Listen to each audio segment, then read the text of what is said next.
Hello champions and future champions, hello Chessmood family. In our previous lessons we have shared with you already different tips about what to do when you look at your position and you don't know what to do. Today I am going to share with you another very important and practical tip about this topic. But before we go ahead, I offer you to pause the video, evaluate the position first and then think about what plan to choose here if you played this position with black pieces. Okay, their material is equal. Any of the side has any weakness? Not really. Everything is very solid for both sides. The thing we can notice in the position is that black here has bishop pair. However, the bishop on f6 is very limited with the e5 pawn and we cannot tell that this is a strong bishop. White has here a line. Here also they have strong bishop on d5, but at some point we can play knight e7 and ask this bishop to move on. So black has bishop pair, white has a line, the position is around equal. Now let's see what has happened in the game. With white plays my coach Vladimir Akopian, who has helped me to get from 2500 to 2600 Grandmaster, and with black plays Rochtan Maxim, whom I admire as a person and as a chess player. And here look what did Rochtan. He played queen c8. A little bit strange move, but now let's see what's the idea of Rochtan. The bishop on f6 is very limited, so what we can do with the bishop on f6? Well, one of the things we can try to do is, when we have bishop pair, is somehow open the center. But now if you play something like knight e7 and after bishop b3, it's not gonna be easy for us to play d5, because with d5 we are going to weaken very much the c5 square. Another thing black should think about, what to do with the knight on c6. The knight on c6 is very limited with the pawn on c3, so the knight should be moved somewhere else. As we found, the bishop on f6 also should be moved somewhere else. So with queen c8, what is preparing Rochtan.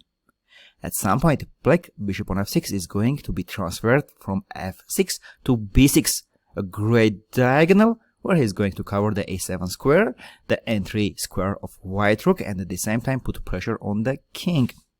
What about the knight on c6? The knight can go to g6 through e7, or can go to e6 through d8, trying to achieve f4 square, and from e6 the knight also is going to stop white's d4 move. Let's see how the game continued. Akopian played here queen c2, connecting the rooks. Knight d8. White played rook a7, using that the knight on c6 is not defending the a7 square anymore. Knight e6. Rochtan continues the plan. The knight goes to f4, and the knight on f4 and bishop and queen together can create some threats on the king. Akopian played g3, not allowing knight f4 move, and now c6, asking the bishop to move back somewhere. Bishop b3 was played. Otherwise, if bishop e6, then black will have bishop pair against a pair of knights. It's a very huge advantage. After c6, bishop b3 was played. And now how to continue? Okay, if you said bishop d8, you do a great job. Bishop goes to b6. Dream square for the bishop, at the same time with a tempo attacking the rook on a7. Queen a2 was played, bishop b6, rook a3. Queen on a2, rook on a3, also rook a1 is coming, so these pieces are going to control the a line. And now how to continue? Again, I offer you to pause the video and think. Okay, now the bishop on b6 is looking at the king on g1. The bishop on d7 is also ready at some point to join the attack. What about the knight on a6? Absolutely, at some point can join the attack. But it's very tough to attack without queen. So Rochtan plays here queen d8. Queen goes to f6. After black plays queen f6, they will have different options. To play knight g5 or to play g5.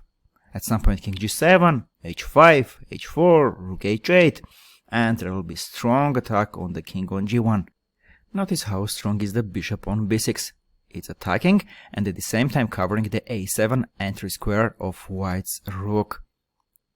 After queen d8, white played d4, queen f6.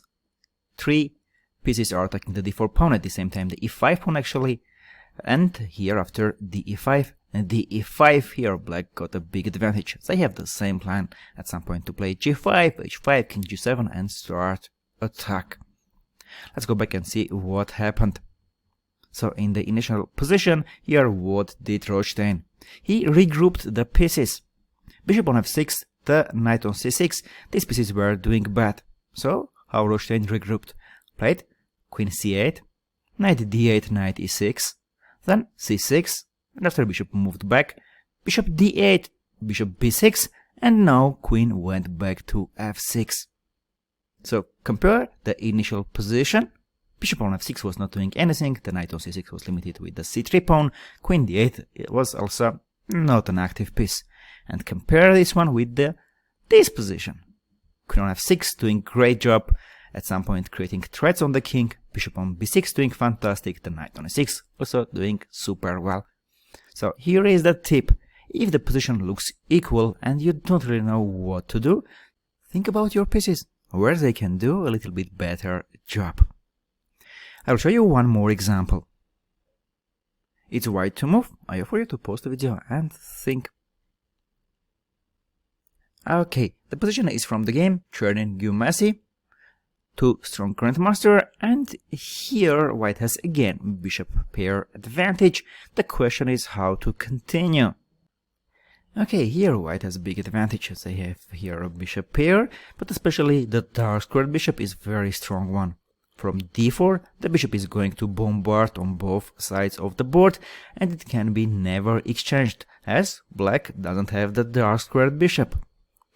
Also, the bishop on b7 is very badly placed here, limited with all our pawns, and the main counterplay of black in the queen side is stopped. It's very tough for black is going to be to organize b5, b4. Meanwhile, white here has a pawn majority in the king side. They have 5 pawns against 4. So how to push here? What did here Chernin? He played bishop d1. What's the idea? Chernin is going to regroup the pieces. The bishop goes to c2, where it opens the rook on e1. It doesn't stay anymore in front of the rook. It can support a 4 e5 plan. Next, after bishop c2, white is going to play bishop d4 at preparing maneuver knight d1, knight e3, and then knight f5. Look how everything changed from a few moves. The bishop on d4, knight on f5, queen on d2. There can be lots of tactics in front of the king on g8, and also white will be ready to start a 4 e5 plan. Let's see what happened in the game. White played bishop d1, rook e7, bishop c2, rook ce8. Black doubles the rook, so they are preparing against a 4 e5 plan. Bishop d4, attacking the f6 knight, trying to ruin the pawn structure. Knight d7 was played. Because if knight e5, then f4, and these pieces will go back. After bishop d4, knight d7 was played, and now knight d1. Knight goes to f5. Black played b5, using that the knight is not on c3 and is not stopping b5 move. ab5, ab5, knight e3. Now is coming knight f5, trapping the rook on e7 and at the same time attacking the g7 pawn. f6 was played, knight f5, rook f7, and here white played queen f2 with the idea to play queen g3, attack black's weak pawn on d6. They could also play here queen b4 and win a pawn right away.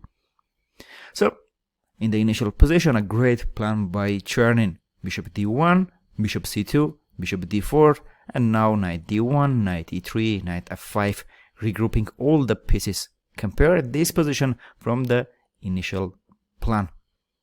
One more time, I will remind you, if you don't know what to do, you look at the position but you cannot find the plan, think about your pieces. Maybe they want to be in somewhere else. At the end of today's lesson, I have a homework for you. It's white to play. How to continue?